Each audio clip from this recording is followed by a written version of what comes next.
समन्ता चक्रवालेषु अत्रा गच्छन्तु देवता सत्तमं मुनिराजस्य सुनन्तु सग्गमुखदं धम्मश्रवण कालो अयं बदन्ता धम्मश्रवण कालो अयं बदन्ता धम्मश्रवण कालो अयं बदन्ता नमो तस् भगवतो अरहतो सम्मा सम्बुद्धस्स नमो तस् भगवतो अरहतो सम्मा सम्बुद्धस्स नमो तस् भगवतो अरहतो सम्मा सम्बुद्धස්ස.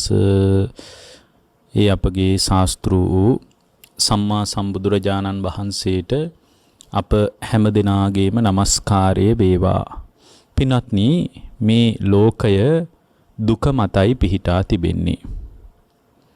සාමාන්‍ය කෙනෙක් හිතන්න පුළුවන් සැප මත පිහිටා තියනවා කියලාත්. මේ ලෝකයේ ගැන අවබෝධයක් නැති, මේ පවතින ක්‍රමවේදය ගැන යම් හැඟීමක් අවබෝධයක් නැති කෙනෙක් හිතන්න පුළුවන් මේ ලෝකය පිහිටා තිබෙන්නේ සැප මත කියලා. නෑ, මේ ලෝකය පිහිටා තියෙන්නේ දුක මතයි. දුක මත පිහිටි ලෝකයකයි අපි නැවතිලා ඉන්නේ. දුකෙන්ම පිරුණු ලෝකයකයි අපි නැවතිලා ඉන්නේ. එතකොට මේ දුකේ ස්වභාවය පිළිබඳ ඊටාම ගැඹුරින් නුවණ හදාගන්න නම්, දුකේ ස්වභාවය පිළිබඳ බොහෝම පළල්ව තේරුම් ගන්න නම් බුදුරජාණන් වහන්සේගේ ධර්මයේ ඔස්සේම අපිට බලන්න වෙනවා. අපිට මේ ලෝකයේ දුක හටගන්න ඕලාරික අවධිය තමයි, ඕලාරික නිමිත්ත තමයි මේ සුබ නිමිති වශයෙන් ලෝකේ අල්ලගන්න එක. සුබ ප්‍රිය භාවයෙන් මේ ලෝකේ අල්ලගන්න තාක්කල් දුක පවතිනවා. මොකද සුබ වශයෙන්, ප්‍රිය වශයෙන්, මధుර වශයෙන්, ආස්වාද ජනක වශයෙන් අල්ලගත්ත ලෝකය සෑම වෙලාවකම පෙරලෙනවා. සෑම වෙලාවකම පෙරලෙනවා. ඒ වගේම අපේ චින්තන රටාවත් නිරන්තරයෙන්ම පෙරලෙනවා. අපේ චින්තන රටාවත් නිරතුරුව පෙරලි යන ස්වභාවයක් තමයි තියෙන්නේ. එහෙමනම් මේ ලෝකයේ පෙරලෙන ස්වභාවයට නම් ලෝකයේ අයිති, විපරිණාමීය ස්වභාවයට නම් ලෝකයේ අයිති, හැම වෙලාවකම කන පිට හැරෙන මට්ටමට නම් ලෝකයේ අයිති. ඒ බඳු ලෝකයක සුබ වශයෙන්, ප්‍රිය වශයෙන්, මధుර වශයෙන්, ආස්වාද ජනක වශයෙන් ලෝකයේ අල්ලන තාකල් අපට දුකෙන් ගැලවීමක්, දුකෙන් නිදහස් වීමක් අත්දකින්න ලැබෙන්නේ නැහැ. දුකෙන් නිදහස් වීමක් අපට අත්දකින්න ලැබෙන්නේ නැහැ. ඒතර දුකෙන් නිදහස් වෙන්න කැමති ශ්‍රාවකයෙකුට, දුකෙන් ගැලවෙන්න කැමති ශ්‍රාවකයෙකුට බුදුරජාණන් වහන්සේ විසින් පෙන්වා දෙන පණිවිඩය, පෙන්වා දෙන අනුශාසනාව ඊටාම වැදගත්. මේ ලෝකයේ දුක ගැට ගැහෙන්නේ, දුක සකස් වෙන්නේ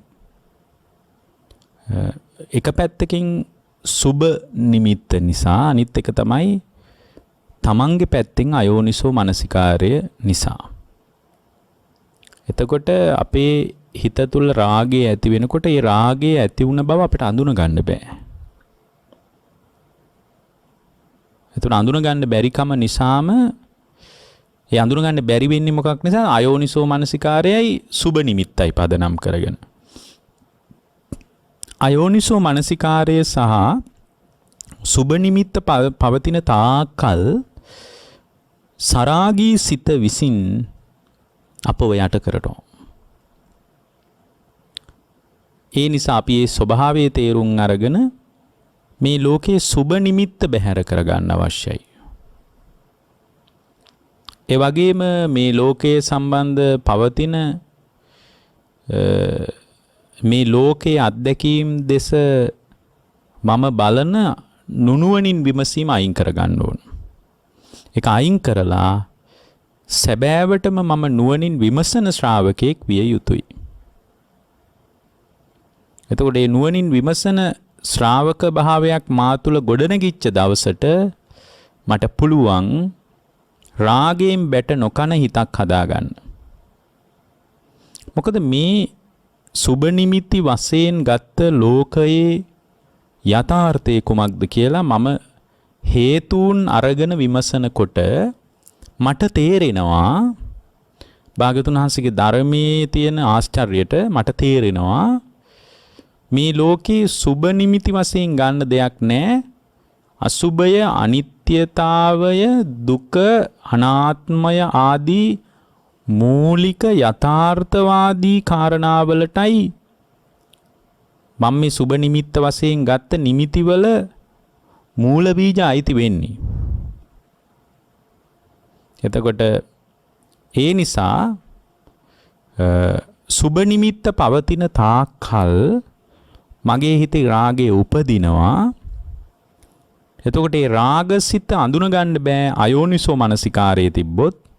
ඒ නිසා මා තුළ යෝනිසෝ මනසිකාරයේ තියෙන තාක්කල් මට රාගසිත අඳුන ගන්නත් පුළුවන්. රාගසිත පදනම් කරගෙන මේ ලෝකය මම ලෝකය ලුහුබඳින සුබ වශයෙන් ගන්න නිමිතිවල යථාර්ථයේ තේරුම් ගන්නත් පුළුවන්. එතකොට ඒ වගේම තමයි ද්වේෂයක් සහිත ද්වේෂසිතක් Taman තුල උපදිනවා නම් ඒ ද්වේෂසිත උපදින්නේ කාරණා දෙකක් නිසා. එකක් තමයි පටිඝ නිමිත්ත, අනිත් එක අයෝනිසෝ මනසිකාරය. පටිඝ නිමිත්තත් අයෝනිසෝ මනසිකාරයත් පවතින තාක්කල් ද්වේෂය පදනම් කරගෙන සිත උපදිනවා. එතකොට ද්වේෂය පදනම් කරගෙන සිත උපදිනකොට මම කාරණා දෙකකින් ශක්තිමත් වෙන්න ඕන. පටිඝ නිමිත්ත හැටියට අඳුන ගන්න ඕන. පටිඝ නිමිත්ත අඳුනා ගැනීම පිළිබඳ මා තුළ යෝනිසෝ මනසිකාරයක් නුවණින් විමසීමක් තියෙන්න ඕන. මා තුළ නුවණින් විමසීමක් තියෙන්න ඕන. අන්න ඒ විදියට Taman තුළ ඇතිවෙන චින්තනයේ ස්වභාවයත් ඒ චින්තනය ඇතිවීම පිණිස බලපාපු මූල සාධකයත් භාග්‍යවතුන් වහන්සේ බොහොම පැහැදිලිව අපට දේශනා කරලා තියෙද්දී අපිට අමුතුවෙන් ලෝකය පිළිබඳ ගැඹුරින් පරිශන කරලා හොයාගන්න දෙයක් නැහැ පින්වත්නි. අමුතුවෙන් අපිට හොයාගන්න දෙයක් නැහැ. මොකද බුදුරජාණන් වහන්සේ මතු කළ යුතු යමක් තියනවාද ඒක දැන් මතු කරලා ඉවරයි. දැන් මෝහය පදනම් කරගෙන චින්තනයක් අපේ තුල අපේ අභ්‍යන්තරයේ මතු වෙනවා නම් මෝහය පදනම් කරගෙන චින්තනයක් මතු වෙන්නේ එතනත් කාරණා දෙකක් පදනම් කරගෙන. මොකක්ද? ලෝකේ නিত্য සුඛ ආත්ම වශයෙන් ගත්ත තැනක මෝහය මතු වෙනවා. ඒ කියන්නේ නিত্য සුඛ ආත්ම වශයෙන් නිමිති ගන්නකොට රූපය, වේදනාව, සංඥාව, සංකාර, විඥාන කියන පංචස්කන්ධ ධර්මයන් නිට්ටයයි, සුඛයි, ආත්මයි වශයෙන් ඇතුළට ගන්නකොට එයාට මෝහය පදනම් කරගෙන චින්තනය මතුවෙනවා. ඒකට තමා තුළ ලොකු උපකාරයක් හම්බ වෙනවා අයෝනිසෝ මනසිකාරයෙන්. ඒකයි ධර්මයේ හැම වෙලාවකම මතු කරන්නේ යෝනිසෝ මනසිකාරයේ තමයි ධර්මයේ තුල ශ්‍රාවකයා උපද්දවන්නේ කියලා. යෝනිසෝ මනසිකාරයේ තරම් ධර්මයේ තුල උපද්දවන වෙනත් ධර්මයක් නැහැ කියලා භාග්‍යවතුන් වහන්සේ වදාළේ ඒකයි පින්වත්නි. මේ යෝනිසෝ මනසිකාරය කියන්නේ මහා පුදුම දෙයක්. පුදුම රැකවරණයක් සහිත දෙයක් පින්වත්නි. එතකොට දැන් බලන්න ඒ මොහොත තුල පැති දෙකක් පිළිබඳ අපේ අවධානය තියෙන්න ඕන. යෝනිසෝ මනසිකාරයේ තුල නුවණින් විමසීම පිළිබඳ ඒ මොහොත තුල ශක්තිමත් භාවය තියෙන්න ඕන. ඒකට උපකාරය හදලා දෙන්නේ සති සම්පජඤ්ඤය. ඊට පස්සේ මෝහය පදනම් කරගෙන සිතම මතු වෙනවා නම් මෝහ සිත්ම Taman තුල උපදිනවා නම් ඒකට විකල්පය තමයි මේ ලෝකයේ නিত্য සුඛ ආත්ම වශයෙන් ලෝකේ අල්ලන එක. එතකොට නিত্য සුඛ ආත්ම වශයෙන් Tamanගේම ස්කන්ධ ලෝකේ අල්ල ගැනීමම තමයි දිගින් දිගට මෝහ සිත් Taman තුල උද්ගත වීම පිණිස ඉපදීම පිණිස බලපාන්නේ. එතකොට ඒක අපි තා හොඳින් තේරුම් ගන්න අවශ්‍ය ස්වභාවයක්. ලෝකේ නিত্য වශයෙන් දැන් එහෙමනම් ඒකට ඒ කියන්නේ මෝහය මැඩ පැවැත්වීම පිණිස පින්වත්නි එකම දෙයක් කරන්න ඕන. මොකක්ද? Tamanගේ හිත අනිත්‍ය දුක්ඛ අනාත්ම වශයෙන් පුද්ගලයා තුළ වැඩිමක් තියාගන්න ඕන. අනිත්‍ය දුක්ඛ අනාත්ම වශයෙන් පුද්ගලයාගේ හිත තුළ වැඩිමක් තියෙන තැනක ඒ හිත වඩන ශ්‍රාවකයෙකුට ඍජුව අවබෝධය කරා පියමන් කරන්න පුළුවන්. ඍජුව අවබෝධය කරා පියමන් කරන්න පුළුවන්. නිත්‍ය සුඛ ආත්ම වශයෙන් අත්දකින ශ්‍රාවකයෙකුට. එතකොට නිත්‍ය සුඛ ආත්ම වශයෙන් අත්දකින ශ්‍රාවකයා තුල මෝහසිත උපදිනවා. අනිත්‍ය දුක්ඛ අනාත්ම කියන ත්‍රිලක්ෂණය අනුව බලමින් වාසය කරනකොට එයා තුල මෝහසිත බැහැර වෙලා යනවා. මෝහය කියන්නේ බරපතල සංසාරයට බැඳ තබන සංසාරයේ සමග සංයෝග කොට තිබෙන ප්‍රධාන කාරණයක්. එතකොට නිත්‍ය සුඛ ආත්ම වශයෙන් ලෝකේ අල්ලන තාකල් අපිට මෝහය උපදිනවා. ඒක මෝහසිත බෝධි පූජා කවිවලින් යට කරන්න බෑ. මෝහසිත යට කරන්න පුළුවන්, මෝහසිත මැඩපවත්වන්න පුළුවන්, මෝහසිත නැවත උද්ගත නොවන විදියට සකස් කරගන්න පුළුවන් අනිත්‍ය දුක්ඛ අනාත්ම කියන ත්‍රිලක්ෂණය අනුව ස්කන්ධයන් විමසුවොත් විතරයි. එතකොට ඒකට තමන් තුළ තියෙන්න ඕන හැම වෙලාවකම දේ මොකද්ද? යෝනිසෝ මනසිකාරය. ඒකට උපකාරය දෙන්නේ මොකද්ද? සති සම්පජඤ්ඤය. මෙන්න මේ විදියට ඉලක්කගතව ඒ මොහොත තුළ තමන්ගේ චින්තන රටාව වැඩ කරන ආකාරය ඊටාම පැහැදිලිව දැනගන්න අවශ්‍යයි.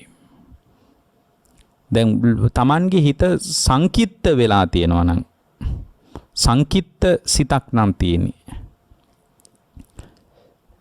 හැකිලුණු සිතක් නම් තියෙන්නේ, හිත හැකිලෙන්න බලපාන උපක්ලේශය තමයි තීන මිද්දය. තීන මිද්දේට විතරක් හිත හකුලවන්න බෑ. ඒ තීන මිද්දේ ඇති වෙන වෙලාවට අයෝනිසෝ මනසිකාරයේ පවතින තාකල් හිත සංකිට්ත වී යනවා. සංකිට්ත වී යනවා. එතකොට හිත සංකිට්ත වීම පිණිස බලපාන්නේ තීන මිද්දය. එතකොට තීන මිද්දය ඇති වෙන වෙලාවට නුනුවණින් විමසීමත් එකතු වුණාට පස්සේ හරි ලස්සනට හිත සංකිට්ත වෙනවා. දැන් හිත වික්කිත්ත වෙනවා නම්, බාහිරට විසිරෙනවා නම්,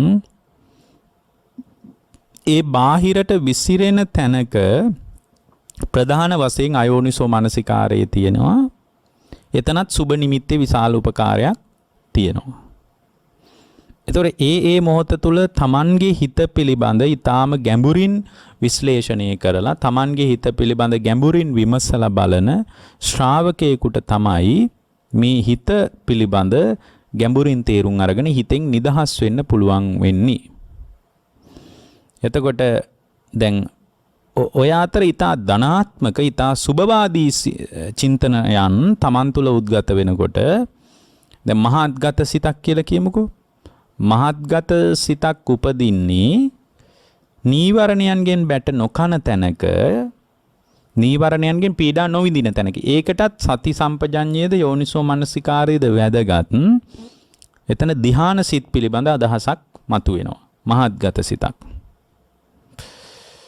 එතකොට අමහත්ගත සිතක් ඇති වෙනවනේ. අමහත්ගත කියන්නේ මොකද්ද?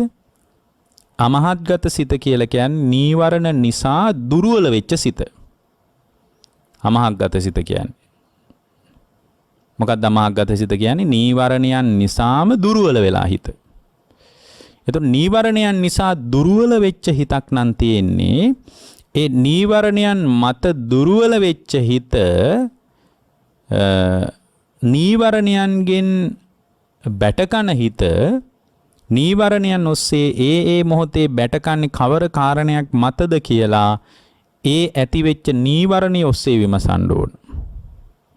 ඒ උදාහරණයක් විදිහට කාමච්ඡන්දේ නම් සුභ සංඥාව පදනම් කරගෙනම Tamanගේ හිත තුල උපදිනවා. එතකොට එයාගේ හිත අමහග්ගත වී යනවා. පටිගේ ඇති වෙනවා නම් ඒ පටිග සම්පයුක්ත හිතක්, පටිග සම්පයුක්තව ව්‍යාපාදයේ ඇති වුණා නම් ව්‍යාපාදයට පදනම් උනේම පින්වත්නි පටිග නිමිත්තමයි. එතකොට ඒ මොහොතේ Tamanගේ හිත පිළිබඳ ඉන්නේ එහෙම විමසන්න ඕන. එතකොට මේ විමසනකොට Tamanට තේරෙනවා මෙතන වෙන සිද්ධාන්තය කුමක්ද කියලා Tamanටම හොයාගන්න පුළුවන්. එහෙමනම් මේක ලෝකේ කාටවත් කරලා දෙන්න බෑ. Taman තුල ගැඹුරු විශ්ලේෂණයක්, Taman තුල ගැඹුරු විමසීමක් තියෙන ශ්‍රාවකයෙකුට විතරයි මේ යථාර්ථය පිළිබඳ අවබෝධ කරගන්න පුළුවන් වන්නේ. එතකොට Tamanගේ හිත තුල උත්තරංවා කියලා මත වෙන. ඒ කියන්නේ සමත විපස්සනා වැඩිම මත නීවරණ යටපත් වෙලා ධ්‍යාන මට්ටමින් බලවත් නොවූ සිතක් තියෙනවා නම් ඒ බඳු සිතක් උද්ගත වෙන්නේ සමත විපස්සනා නොඇඩීම මතයි. එතකොට මේ හැම දෙයකටම බලපාන ප්‍රධාන න්‍යාය මොකද්ද? අයෝනිසෝ මනසිකාරය. දැන් බලන්න, එතකොට අපි සරලව හිතුවට දැන් ධර්මය කරා එන ශ්‍රාවකයෙකුට ධර්මයේ පැත්තට නැමෙන පුද්ගලයෙකුට අදාළ මූලික විග්‍රහයන්, මූලික පදනම පිළිබඳ ධර්මයේ පැහැදිලි කරනවා. එතකොට මේ මූලික පදනම පිළිබඳ ධර්මයේ පැහැදිලි කරනකොට ධර්මයේ අපට කියලා දෙන දෙයක් තමයි පින්වත්නි, හැම වෙලාවකම ධර්මයේ අපට පැහැදිලි කරනවා, උනන්දු කරනවා, අපට ඒත්තු ගන්නනවා බුදුරජාණන් වහන්සේගේ බුද්ධ දේශනාව ඇසුරින්. ඒ කියන්නේ ධර්මයේ හැම වෙලාවකම අපව සංවේදී කරනවා, අපට අපේ ජීවිතේ දැනුවත් කරනවා, ධර්ම මාර්ගයේ තුල බැස ගන්නවා නම් බාහිර කල්යාණ මිත්‍රයා සහ ධර්මයේ හම්බ වෙන්න ඕන කියලා. එතකොට බාහිර කල්යාණ මිත්‍රයා සහ ධර්මයේ අහුවෙන්නේ නැති තැනක බාහිර දේවල් සුබ නිමිති වශයෙන් පේනවා. ඊට පස්සේ පටිඝ නිමිති වශයෙන් පේනවා. ඇයි? කල්යාණ මිත්‍රයක් නැහැ, බාහිරින් ධර්මය හම්බෙලත් නැහැ. හැම දෙයක් තුලම රාග දේශ මෝහ වලට අදාළ නිමිති සහිතවයි බාහිර ලෝකෙ පේන්නේ. අන්න එතනයි සංසාරේ පැනවෙන්නේ. එතකොට අභ්‍යන්තරය තුල අයෝනිසෝ මනසිකාරයයි ධර්මානුධම්ම ප්‍රතිපදාව නොමැතිකමයි කියන කාරණා දෙක තිබුණොත් එයාව වෙනසෙනවා. එයාව වෙනසිලා යනවා. එතකොට Taman වෙනසෙන්නේ නැතුව Taman සැනසෙනවා නම් බලන්න යෝනිසෝ මනසිකාරය නේද ඒ මොහොතේ ඇති වෙන හිත, ඒ හිතේ ස්වභාවය පිළිබඳව Tamanව සංවේදී කරවන්නේ. බලන්න එතකොට කොච්චර යෝනිසෝ මනසිකාරය කියන එක වැදගත්.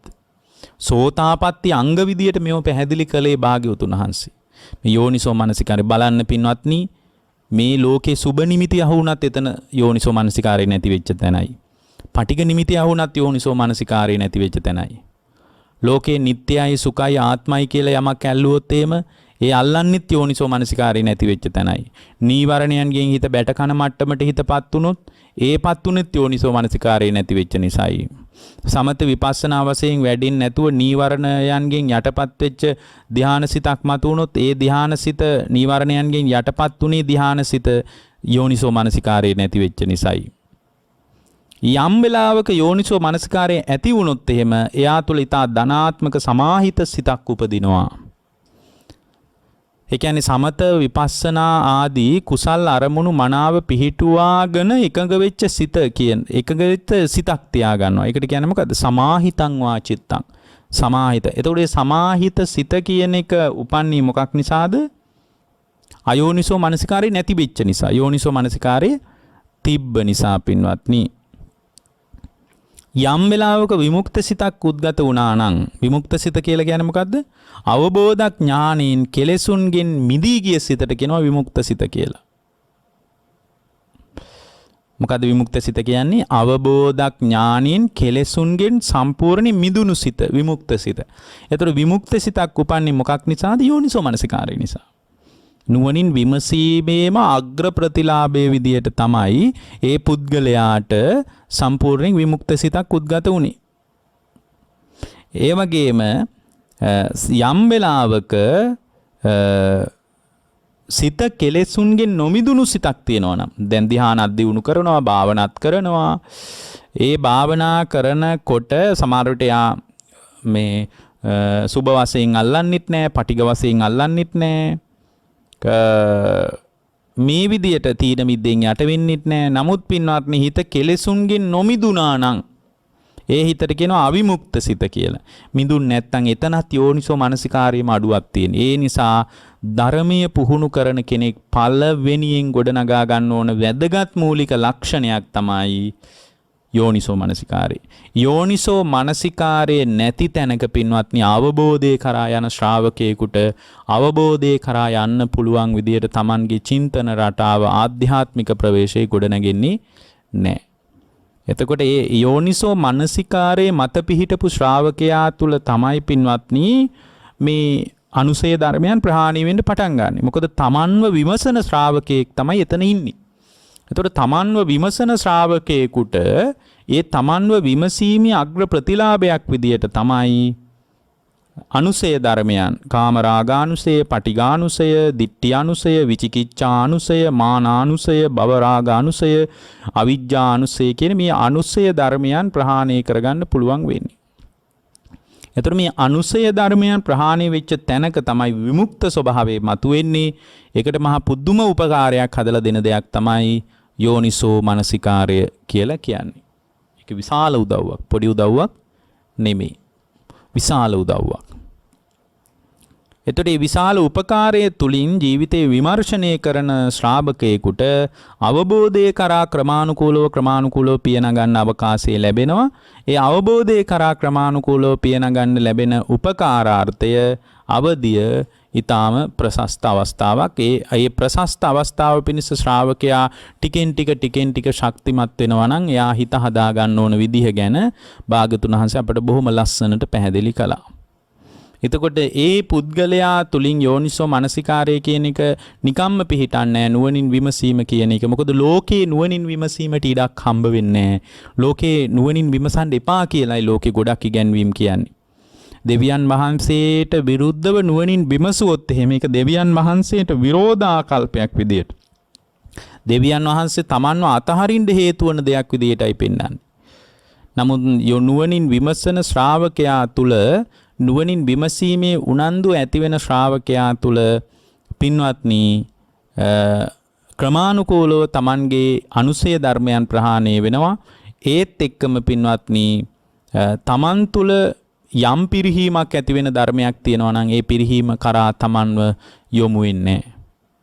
එතකොට යම් කෙනෙක් තුල දියුණුවක් ඇති වෙනවා නම් ඒ දියුණුව හදලා දෙන්න උදව් වෙන ධර්ම හැටියට බුදුරජාණන් වහන්සේ පෙන්වන්නේ මූලික වශයෙන් සද්ධාව, ඊට පස්සේ ලැජ්ජා බය, ඊට පස්සේ බහුශ්‍රූත භාවය, වීරිය, සතිමත් භාවය, ප්‍රඥාවන්ත භාවය. එතකොට ඒ වගේම තමයි යම් ශ්‍රාවකයෙක් තුල පිරිහීම හදලා දෙනවා නම් ඒ පිරිහීම හදලා දෙන්න අසත් ධම්මා කියලා ධර්ම කොටාසයක් තියෙනවා. අසත් ධර්මයේ මත පිරිහීම හැදෙනවා. මොකද්ද? ඉදාවුසෝ බික්කු අසද්දෝති. සද්ධාව නැත්තම් පිරිහිලා කඩා වැටෙනවා. ඒ සද්ධාව කියන එක උපදින්නේ යෝනිසෝ මනසිකාරය මතමයි. මොකද නැත්තම් සද්ධාාවක් උපදින්න විදියක් නෑ. ආහිරිකෝ හෝති. ඒ කියන්නේ පවට ලැජ්ජා වෙන ගතිය උපදින්නේ සද්ධාව මේ පවට ලැජ්ජා වෙන ගතිය උපදින්නේ යෝනිසෝ මනසිකාරයත් එක්කයි. අනුත්තප්පි. ඒ වගේම පවට බය ඇති වෙන්නේ යෝනිසෝ මනසිකාරයත් එක්කයි. අපස්සුතෝ හෝති. යම් වෙලාවක අල්පශ්‍රුත භාවයක් තියෙනවා නම් එයාට යෝනිසෝ මනසිකාරය නැතිකම නිසායි ඒක වෙලා තියෙන්නේ. මුට්ටස්සති හෝති. යම් වෙලාවක සිහි මුලා වෙලා තියෙනවා නම් ඒ සිහි මුලා වුණේ යෝනිසෝ මනසිකාරය නැති වෙච්ච තැනයි. දුප්පඤ්ඤෝ හෝති. ප්‍රඥාව නොලැබී ගියා නම් ඒ ප්‍රඥාව නොලැබී ගියේ අන් කවරක් නිසාවත් නෙමෙයි. ප්‍රඥාව නොලැබී ගියේ පින්වත්නි ප්‍රඥාව නොලැබී ගියේ වෙන මොකක්වත් නිසා නෙමෙයි. ප්‍රඥාව නොලැබී ගියේ මොකක් නිසාද?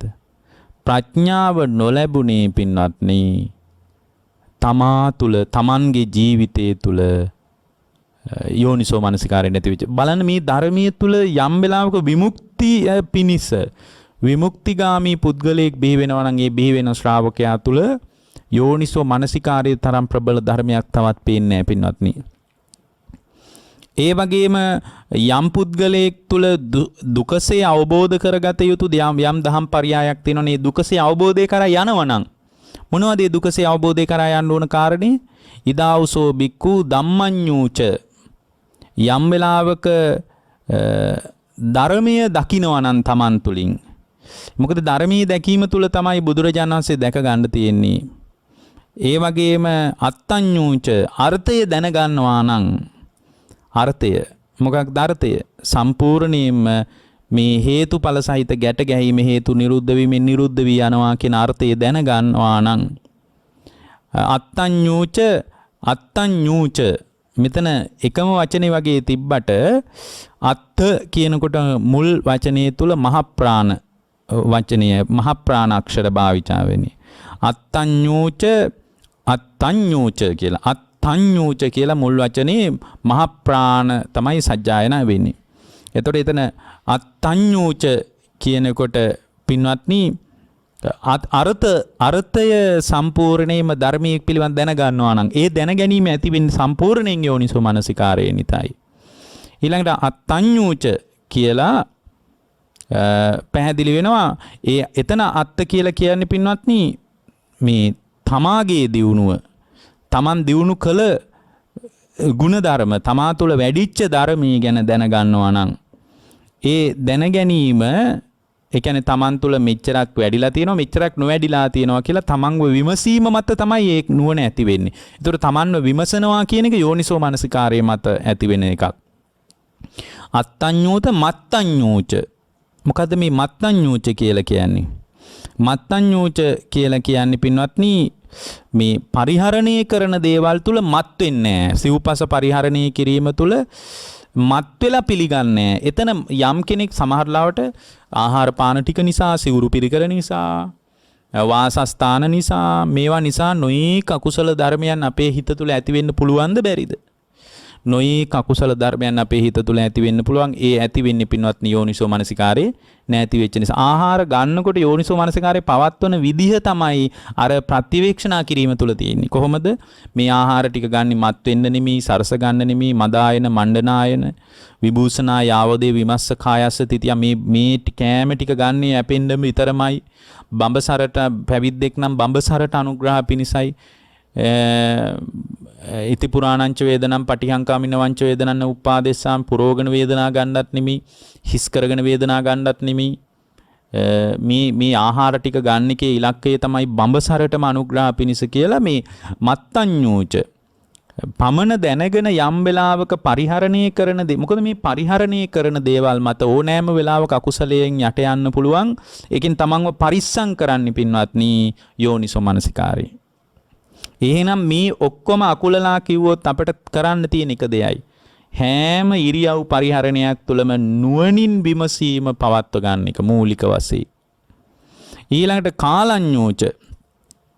මෙතන පින්වත්නි කාලඤ්ඤූච කියලා කියන්නේ කාලඤ්ඤූච පරිසඤ්ඤූච පුග්ගලඤ්ඤූච ඉමේ සත්ත ධම්මා දුප්පටි විඥා. ඊට පස්සේ යා දැනගන්න ඕන පින්වත්නි සිව්පස පිළිගැනීමේ පමණ දැනගන්න ඕන. ඒකට යෝනිසෝ මනසිකාරය උදව් කරන්නේ. ධර්ම ශ්‍රවණී අර්ථය දැනගන්න ඕන. නුවණින් විමසීමයි උදව් කරන්නේ. භාවනාවට විමසීමට කල් දැනගන්න ඕන. ඒකට නුවණින් විමසීමයි උදව් කරන්නේ.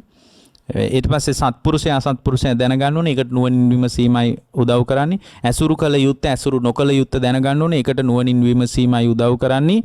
එතකොට මේවා තමයි අවබෝධය කරා යන ශ්‍රාවකයෙක්ව මග හරවලා අවබෝධයේ වහලා අවබෝධයේ දොරටුව වහලා යා වෙන පැත්තකට තල්ලු කරන්නේ. එතකොට ඒ වෙන පැත්තකට තල්ලු වෙන්න ධර්මී ඉගෙන ගත්තට මදි. ඒ ඉගෙනගත්ත ධර්මයේ ඔස්සේ හැම වෙලාවකම නුවණින් විමසීම ශ්‍රාවකයා තුළ තියෙන්න ඕන. ඒ නුවණින් විමසන ශ්‍රාවකයාගේ හිත තුළ තමයි විමුක්ත ශ්‍රාවක භාවයක්, මිදුණු ශ්‍රාවක භාවයක් උපදින්නේ. ඒත් එක්කම පින්වත්නි තමන් තුළ උපදවා ගන්න ඕන දහම් පරයයක් විදියට යමක් භාගතුන් හසේ වදාලාද? උපදවා ගන්න ඕන දෙයක් විදියට බුදුරජාණන් වහන්සේ අපට පැහැදිලි කරපු යමක් තියනවාද? ඒ උපදවාගත යුතු දේ උපදවා ගැනීම පිණිස පින්වත්නි යෝනිසෝ මනසිකාරය හැර අන් කවර දෙයක්වත් උදව් කරන්නේ නැහැ. අර ප්‍රධාන වශයෙන් සංඥා හතක් බුදුරජාණන් වහන්සේ උපදව ගන්න කියලා වදාලානේ. මොකද්ද? දස සංඥා කියලා වෙනම ඔය ගිරිමානන්ද වගේ සූත්‍රවල තියෙනවා. උපදවා ගත යුතු සංඥා හතක් පිළිබඳ ධර්මයේ තියෙනවා. ඒ තමයි අනිච්ච සංඥා, අනත්ත් සංඥා, අසුභ සංඥා, ආදීනව සංඥා, පහාන සංඥා, විරාග සංඥා, නිරෝධ සංඥා කියන සංඥා. මේවා අතර අන්‍යෝන්‍ය සම්බන්ධයක් ඇතුළත් කරලා පැහැදිලි කරපු විග්‍රහයක් තමයි දස සංඥාවල තියෙන්නේ. ඉතින් මේකෙම යම් කෙටි දිගුවක් තියෙන දස සංඥාව තුළ. ඒතර ප්‍රධාන වශයෙන් පහාන සංඥාවත් මේ ප්‍රධාන වශයෙන් මේ පුද්ගලයා තුළ අනිත්‍ය සංඥාවත් අනාත්ත සංඥාවත්, අසුභ සංඥාවත්, ආදීනව සංඥාවත්, පහාන සංඥාවත්, විරාග සංඥාවත්, නිරෝධ සංඥාවත් කියන මෙන්න මේ සංඥා යම් ශ්‍රාවකයෙක් තුල උපදිනවා නම්, මේ සංඥා යම් ශ්‍රාවකයෙක් උපදවා ගන්නවා නම්, ඒ උපදවා ගන්න ශ්‍රාවකයාට පින්වත්නි වෙන කල යුතු කිසිවක් නැහැ. එයා යෝනිසෝ මනසිකාරය තුලින් තමයි මේ ස්කන්ධයන්ගේ අනිත්‍යතාවය තේරුම් ගන්නේ. යෝනිසෝ මනසිකාරය තුලින් තමයි මේ ලෝකේ මේ පංචස්කන්ධ ධර්මයන් මොනතරම් අනාත්මයිද කියලා දැනගන්නේ.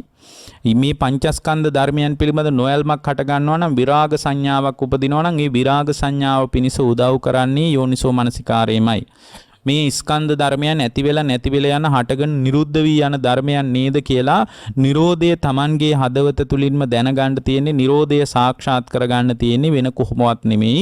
නිරෝධය සාක්ෂාත් කරගන්න තියෙන එකම තැනකින්. මොකක්ද මේ නිරෝධය සාක්ෂාත් කරගන්න උපකාරයේ පිණිස පවතින ධර්මය?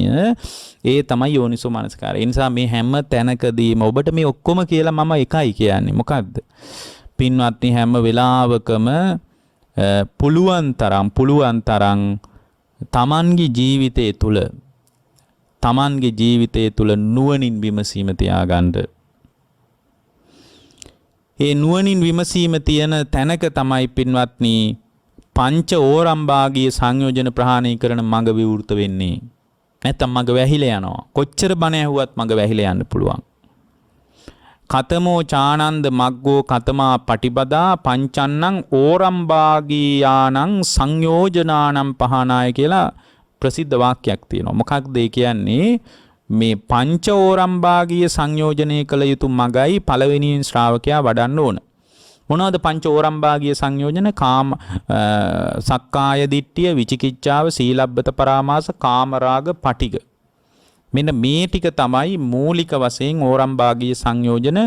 මේ ටික ප්‍රහාණය කරගන්න කැමති ශ්‍රාවකෙක් ඒකට අදාළ ප්‍රතිපදාවට බැහැ ගන්නවා. මේ ප්‍රතිපදාව පළවෙනි එක තමයි යෝනිසෝ මනසිකාරය. යෝනිසෝ මනසිකාරයේ පවතින තැනක තමයි සීලයට අදාළ මූලික ලක්ෂණ වැඩෙන්නේ, සමාධියට අදාළ මූලික ලක්ෂණ වැඩෙන්නේ, ප්‍රඥාවට අදාළ මූලික ලක්ෂණ වැඩෙන්නේ. සීල සමාධි ප්‍රඥාවට අදාළ මූලික ලක්ෂණ යම් තැනක දියුණුවක් ඇති වෙනවා නම්, ඒ දියුණු වෙන තැනක පින්වත්නි ඕරම්භාගීය සංයෝජන දුරු කරගන්න කැමති ශ්‍රාවකයා විසින් ක්‍රමානුකූලව එයා හිත වඩන්න ඕන, හිත පුහුණු කරන්න ඕන. ඒතර බුදුරජාණන් වහන්සේ මතක් කළා මේ පංච ඕරම්භාගීය සංයෝජන ධර්මයන් ප්‍රහාණය කරන ප්‍රතිපදාව කුමක්ද? ඒ තමයි පින්වත්නි උපදීන් තියෙනවා. මේ උපදි නම් වූ කාම ගුණයන් බැහැර කරලා. උපදීන් හතරක් තියෙනවා. කාමෝපදි, ඊට පස්සේ අபிසංකාර උපදි, කන්ද උපදි කිය අපි ඔයිට ඉස්සෙල්ලා අපි මතක් කරලා තියෙනවා. එතකොට මේ උපදීන් පදනම් කරගෙන තමයි ඕරම්භාගීය සංයෝජනයන් සංවර්ධනය වෙන්නේ උපදීන් නිසා. උපදි සම්බන්ධනෝ බාලෝ බබ්බ රූපෝ දිස්සති. උපදීන් පදනම් කරගෙනම මේ ලෝකේ දුක කියලා එකක් සකස් වෙනවා.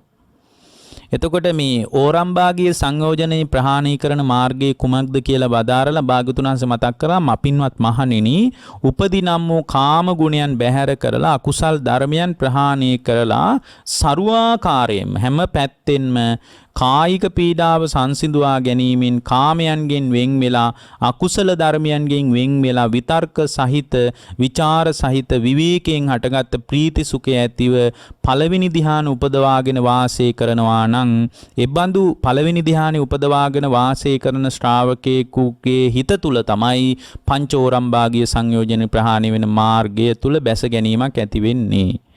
එතකොට දැන් එහෙමනම් සීලයෙන් ශක්තිමත් වෙලා මේ සමාධිය ගැන නෙමෙයි කියන්නේ.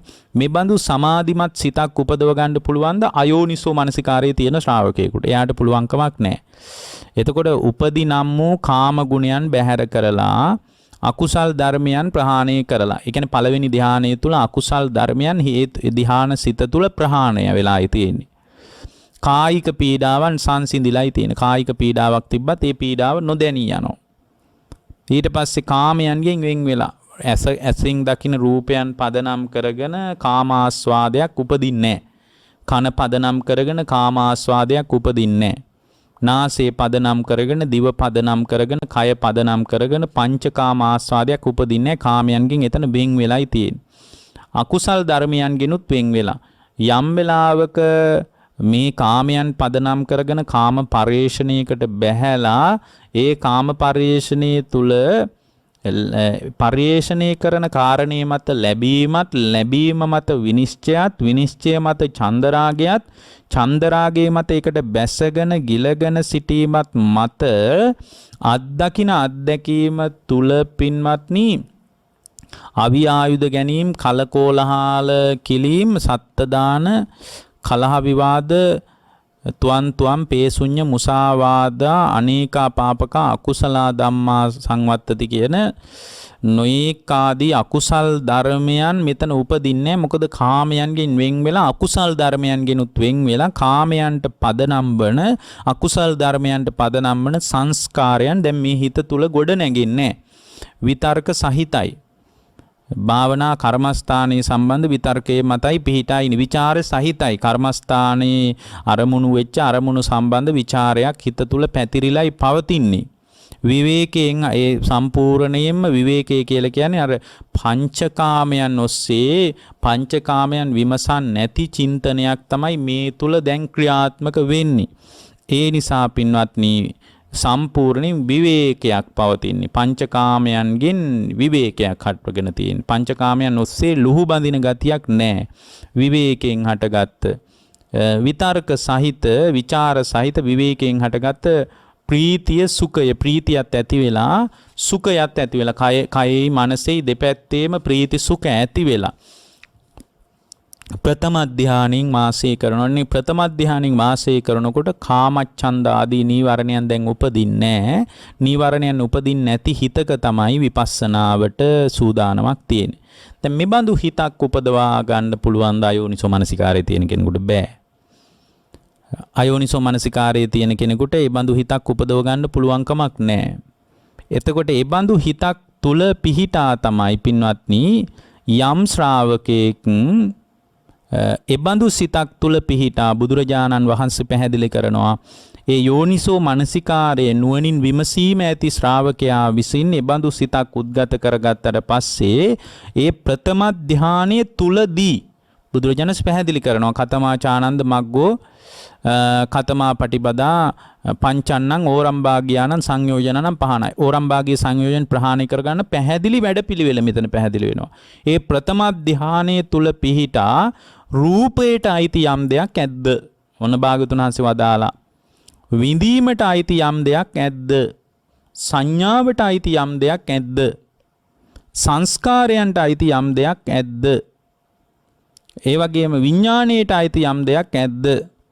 ඊට පස්සේ භාග්‍යවතුන් වහන්සේ අපට බොහෝම පැහැදිලිව මතු කරලා පෙන්නනවා තේ ධම්මා අන්න ඒ ධර්මය නුවණින් විමසුවොත් තේ ධම්මා අනිච්චතෝ ඒ ධර්මයන් අනිත්‍ය වශයෙන් දැක්කොත් දුක්ඛතෝ දුකක් වශයෙන් දැක්කොත් රෝගතෝ රෝගයක් වශයෙන් දැක්කොත් ගණ්ඩතෝ ගඩුවක් වශයෙන් දැක්කොත් සල්ලතෝ හුලක් වශයෙන් දැක්කොත් අගතෝ දුකක් වශයෙන් දැක්කොත් ආබාධතෝ ආබාධයක් සම්බාධකයක් විදියට යා ඒක දැක්කොත් පරතෝ තමන්ට අයත් නොවුණු දෙයක් වශයෙන් දැක්කොත් පලොක්කොතෝ විනාශ වන දෙයක් වශයෙන් දැක්කොත් ශුන්‍යතෝ ශූන්‍ය දෙයක් වශයෙන් දැක්කොත් අනත්තතෝ අනාත්ම දෙයක් වශයෙන් දැක්කොත් අනත්තතෝ සමනුපස්සති සෝතේහි ධම්මේහි චිත්තං පටිවාපේති අන්න ඒ විදියට යම් ශ්‍රාවකයෙක් දැක්කොත් ඒ දකින ශ්‍රාවකයා තුල බුදුරජාණන් වහන්සේ මතක් කරනවා පටිවාපෙත්වා සමතාය ධාතුයා චිත්තං උපසංහරති ඒ විදියට දකින ශ්‍රාවකයා තුල තමයි බුදුරජාණන් වහන්සේ මතක් කරනවා අමෘත ධාතුව තුල යාගේ හිත පිහිටන්නේ එතකොට දැන් බොහොම පැහැදිලි අපිට මේක මේ යෝනිසෝ මනසිකාරයේ විසින් මූලික වශයෙන් සීලයකට අයිති දේවල් දියුණු කර ගන්නවා. ඒ සීලයකට අයිති දේවල් දියුණු කිරීම ගැන ඔය අපි මුලින් කියාගෙන ආවේ ඒවා ටික තමයි. ඊට පස්සේ යාට සමාධියට උදව්ව හදලා දෙන්නේ යෝනිසෝ මනසිකාරය නම් ආයුධය තමන්ගේ අතේ තියාගෙන ඉන්නවා. එතකොට යෝනිසෝ මනසිකාරය අවබෝධයේ කරාම යන ශ්‍රාවකයෙකුට උපකාරයෙන් පවතින මුලින් ඒක ආයාසයෙන් හරි හදා ගන්න ඕනේ. හැබැයි ධර්මයේ තුල ස්ථාවර වෙනකොට નિરાයාසයෙන් යෝනිසෝ මනසිකාරය තුල තමන්ගේ හිත පිහිටන්න පටන් ගන්නවා.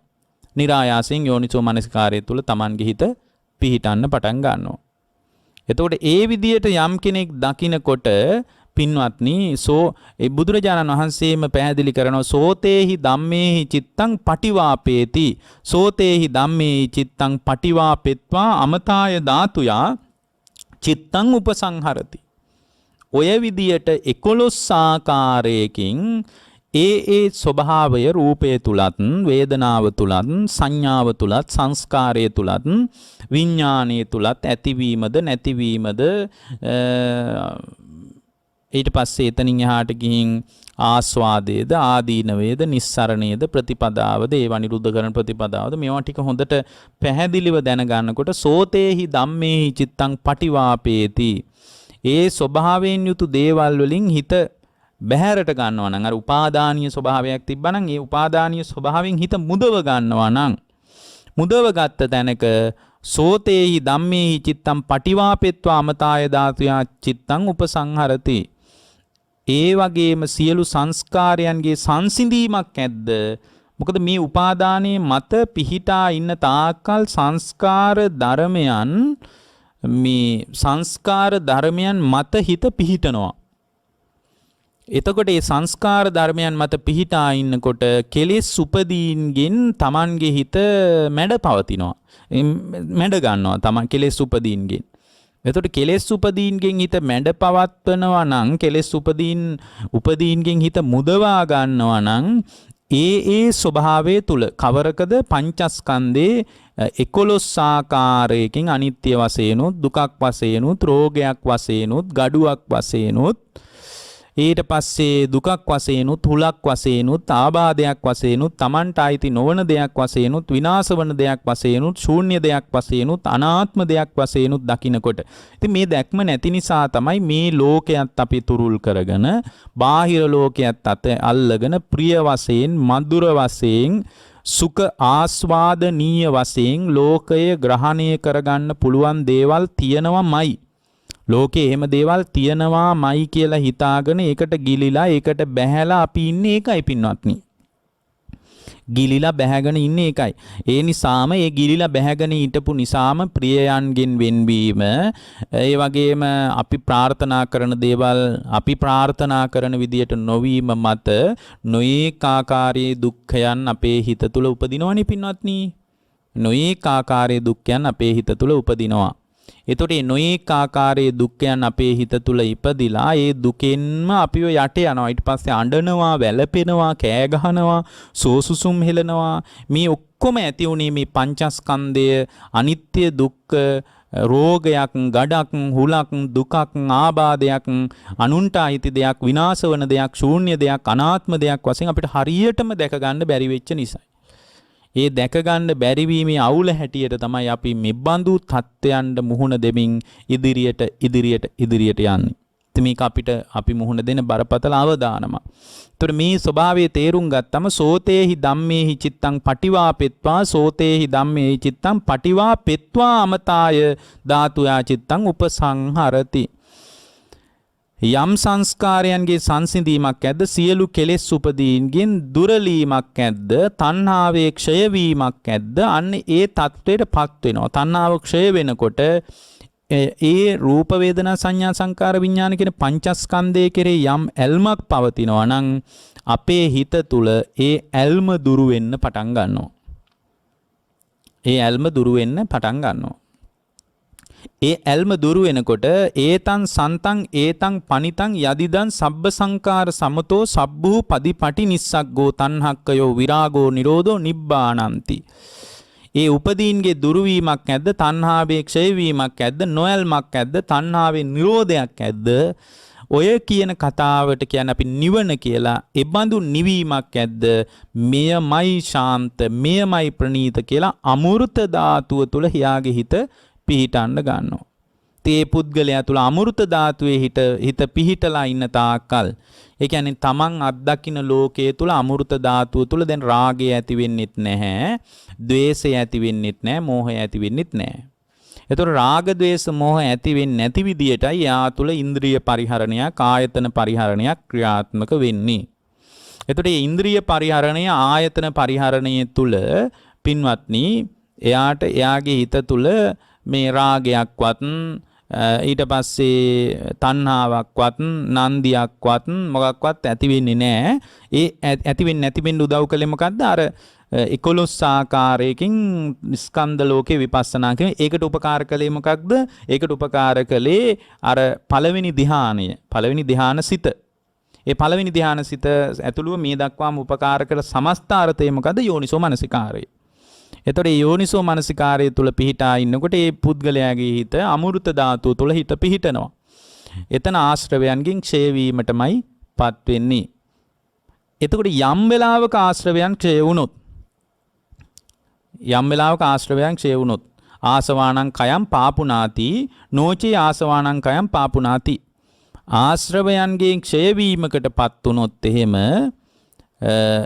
ඒ ආශ්‍රවයන්ගෙන් ක්ෂය වීමට පත්වෙච්ච නිසා නැවත යාට උපතක් පැනවෙන්නේ නැහැ. ජරා මරණ දුකක් නැවත නැවත පැනවෙන්නේ නැහැ. එතකොට නැවත නැවත ජරා මරණ දුකක් පැනවෙන්නේ නැති නිසාම යා සම්පූර්ණ දුකෙන් නිදහස් වෙච්ච සැබෑ ශ්‍රාවකයෙක් බවට පත් වෙනවා.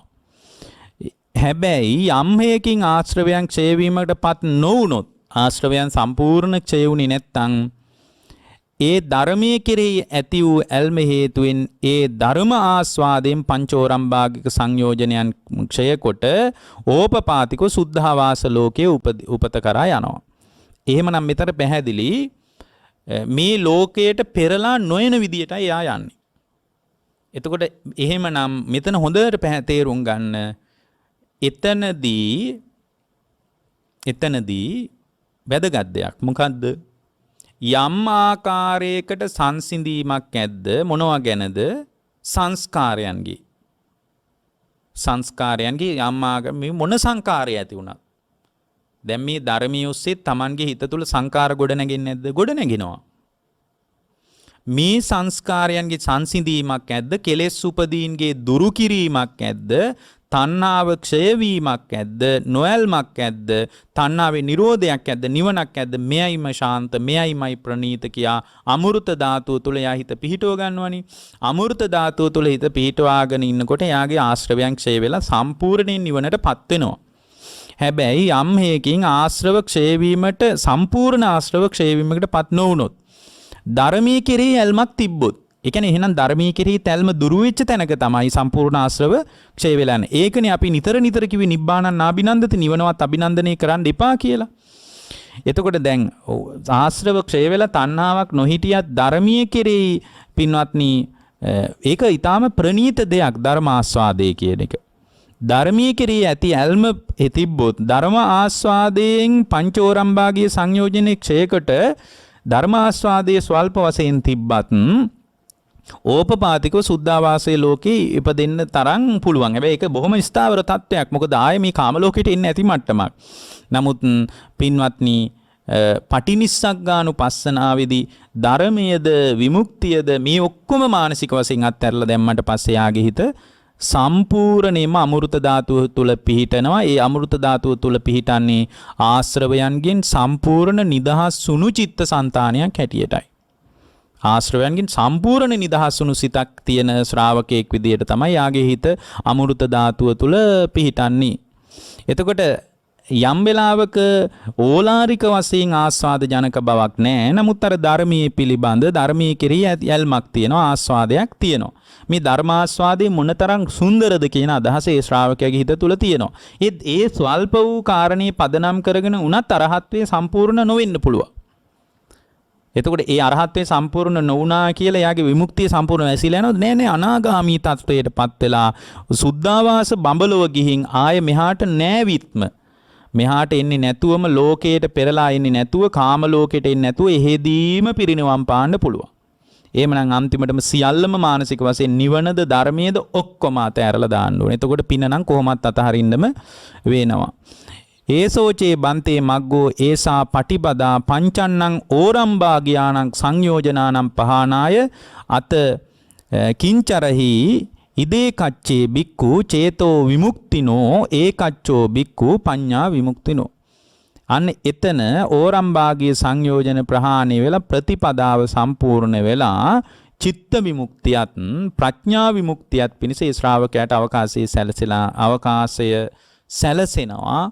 එබඳු අවකාශයක් සැලසීම දක්වාම එබඳු තත්වයකට Tamanගේ හිත ගොඩනගා ගැනීම දක්වාම පුද්ගලයා හසුරුවන්නේ යෝනිසෝ මනසිකාරේ. එහෙනම් නිවන සම්බන්ධ එකම භාවිතයකින් කියනවා නම් පින්වත්නි යෝනිසෝ මනසිකාරයයි. සසර සම්බන්ධ එකම භාවිතයකින් කියනවා නම් ආයෝනිසෝ මනසිකාරයයි. පුද්ගලයා ඉපදෙමින් මැරෙමින් නොයේක ආකාරයේ දුක්ඛ ස්කන්ධයන්ටම යට වෙලා සංසාරික ජීවිතේ පනවාගෙන සසරටම ඇලිලා හරියට පැණිහැලියට වැටිච්ච ඇඹලෙක් වගේ. ඇඹලෙක් පැණිහැලියට වැටුණාට පස්සේ ඒ ඇඹලයාට පැණිහැලියෙන් තොර ලෝකයක් නැහැනේ. එතකොට මේ පැණිහැලියටම ඇඹලයා වැටිලා පැණිහැලියෙම විනාශ වෙලා යනවා වගේ පින්වත්නි මේ කාමෝපදීන්ට අහු වෙලා අபிසංකාර උපදීන්ට අහු වෙලා කන්ද උපදීන්ට අහු වෙලා මේ උපදීන්ගින්ම සම්බාධක හදාගෙන උපදීන්ටම යට වෙලා ඉන්න අපිට සංසාරේ පැනවෙනවා විනා වෙන මොකක්වත් වෙන්නෙත් නැහැ. එතකොට අවබෝධය කරා යන කෙනෙක් යෝනිසෝ මනසිකාරය තුල පිහිටා ක්‍රමානුකූලව සීල සමාධි ප්‍රඥාව දියුණු කරන්න ඕන. ප්‍රඥාවේ පිරිපුන් භාවයට යෝනිසෝ මනසිකාරය විශාල උපකාරයක් හදලා දෙනවා. සීලයටත් උපකාරයක් හදලා දෙනවා. සමාධිය කියන එකට පළවෙනි ධ්‍යානෙ උපදවාගෙන කාමච්ඡන්දය ආදී නීවරණයන් මැඩ පවත්වලා අකුසල ධර්මයන් මැඩ පවත්වපු හිතකින් ධ්‍යානෙ උපදවාගෙන පංචස්කන්ධ ධර්මයන් පිළිබඳ අනිත්‍ය ආදී වශයෙන් විමර්ශනය කිරීම තුළ අවශ්‍ය නම් අමෘත ධාතුවේම හිත පිහිටව ගන්න පුළුවන්. බැරි වෙලා හරි ධර්මයේ ගැන නිවන ගැන යම් කිසි සුඛාස්වාදයක් තිබ්බොත් එහෙම එයාට මෙහිදී සම්පූර්ණ නිවෙන්න බෑ. හැබැයි හොඳ ස්ථාවර ශ්‍රාවකෙක්. එයා මේ කාම ලෝකෙට ආය කවදාවත් ඉන්නේ නැහැ. එහෙම බඹලෝදීම සුද්ධාවාසයෙන්ම යා පිරිනිවිල යනවා. ඒ බඳු තත්වයකට කෙසේ වෙතත් සෝතාපන්න වෙන්නවත් අපි උත්සාහ කළ යුතුයි. සෝතාපන්න වෙන්න කියලා වෙන මාර්ගයකුත් නැහැ. ඕරම්භාගීය සංයෝජන වල මුල් සංයෝජනේ දුරු කරන්න ඉතින් මේ කිව්වේ පංචෝරම්භාගීය සංයෝජන දුරු කරගන්න විදිය ගැනනේ. ඒතර පංචෝරම්භාගීය සංයෝජන දුරු කර ගැනීම කියන්නේ අරහත්ත්වයක් නෙමෙයිනේ, අනාගාමී තත්ත්වේනේ. එතකොට ඕරම්භාගීය සංයෝජන දුරු කරගත්ත ශ්‍රාවකයෙකුට ඒකාන්ත වශයෙන් පිළිසරණක් තියෙනවා. අපිට ඒ ඔක්කොම නැතත් පින්වත්නි අදුම සක්කාය දිට්ඨියවත් දුරු කරගෙන සෝතාපන්න වෙන්න පුළුවන් වුණොත් එතන අභිමානවත් බුද්ධ ශ්‍රාවකයෙක් තියෙනවා. ඒ අභිමානය බුද්ධ පූජා මත, බෝධි පූජා මත, පිළිවෙත් මත ගොඩ නැගෙන්නේ නැහැ. ඒ කියන්නේ ඒ ඔක්කොම වැදගත්කමක් සලකාගෙන නිවීම පිණිස වැඩපිළිවෙලක් හදා ගන්න ඕනේ. එතකොට සම්පූර්ණ දුකේ නිමාවයි සනිටුහන් වෙන්නේ. දුක නිමා වෙච්ච තැනක පින්වත්නි කවරක්වත් කරන්න දෙයක් නැහැ. තණ්හාව පදනම් කරගෙන උපදීන් පදනම් කරගෙන දුක ගැට ගැහෙනවා. තණ්හාව උපදීන් අවිද්‍යාව නැති තැනක දුකක් කියලා එකක් උපදින්නේ නැහැ. දුක සකස් වෙන්නේ නැහැ. නිවිල යනවා. ඒ බඳු නිවීමක් පිණිස මේ දේශනා උපකාර වේවා.